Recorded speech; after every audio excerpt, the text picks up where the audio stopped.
அஸ்ஸலாமு அலைக்கும். Welcome to அரிசுவை நேரம். இன்றைக்கி நம்ம என்ன பார்க்க போகிறோம்னா 2 லேயர் காக்னட் பர்ஃபி தாங்க பார்க்க போகிறோம். வாங்க எப்படி செய்கிறதுன்னு பார்க்கலாம். அதுக்கு ஒரு பேன் எடுத்து 1 கப் அளவு பால், 1 கப் அளவு மில்க் பவுட்ரு, பால் பவுட்ரு, 1/2 கப் அளவு சர்க்கரை, 2 ஸ்பூன் நெய் ஊற்றி இதெல்லாம் ஒன்று சேர்ந்த மாதிரி கலந்து விட்டுருங்க. எந்த கப்பில் அளவு எடுத்தீங்களோ அதே கப்பில் எல்லாமே வந்து கலந்துக்கோங்க. இப்போ எல்லாம் இது நல்லா கரைஞ்சி வரும். இந்த அளவுக்கு நல்லா வந்ததுக்கப்புறம் ஒரு ஏலக்காவை தட்டி சேர்த்துக்கோங்க. தட்டி சேர்த்ததுக்கப்புறம் 2 கப் அளவு டெசிகேட்டட் காக்கனட் எடுத்திருக்கேன். அதையும் சேர்த்து நல்லா எல்லாம் ஒன்று சேர்ந்து வர மாதிரி நல்லா கலந்து விடுங்க. எல்லாமே சேர்ந்து இந்த மாதிரி ட்ரை ஆகி வரும். இப்போ அடுப்பு ஆஃப் பண்ணிடுங்க. இப்போ ஒரு பவுல் எடுத்திருக்கேன். அதில் அடியில் பட்டர் ஷீட் வச்சுக்கோங்க. பட்டர் பேப்பர் இல்லைன்னா நெய் கூட தடவிக்கலாம். இதை 2ஆக பிரிச்சுக்கோங்க.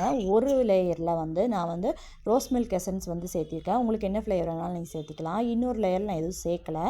இப்போ நம்ம ரோஸ் மில்க் எசன்ஸ் சேர்த்தோம் இல்லையா, அந்த லேயரை அடியில் வச்சு ஸ்பூனை வச்சு லைட்டாக ப்ரெஸ் பண்ணி விடுங்க. ப்ரெஸ் பண்ணி விட்டதுக்கப்புறம் இந்த மாதிரி ப்ரெஸ் பண்ணி விடுங்க.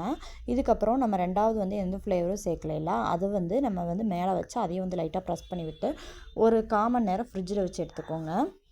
ஃப்ரிட்ஜில் வச்சு இதை டீமோல்ட் பண்ணி எடுத்துக்கோங்க. டீமோல்ட் பண்ணதுக்கப்புறம் மேலே இருக்க பட்டர் ஷீட்டை எடுத்து கட் பண்ணி சர்வ் பண்ணுங்கள். ரொம்பவே சூப்பராக இருக்கும். இது மாதிரி நீங்களும் ட்ரை பண்ணி பார்த்துட்டு எப்படி இருந்துச்சுன்னு சொல்லுங்கள். அதுக்கு முன்னாடி அரிசுவை நேரம் சேனலை சப்ஸ்கிரைப் பண்ணாதவங்க மறக்காமல் சப்ஸ்கிரைப் பண்ணிக்கோங்க. அப்போ தான் எனக்கு கொஞ்சம் மோட்டிவேஷனாக இருக்கும். தேங்க்ஸ் ஃபார் வாட்சிங்.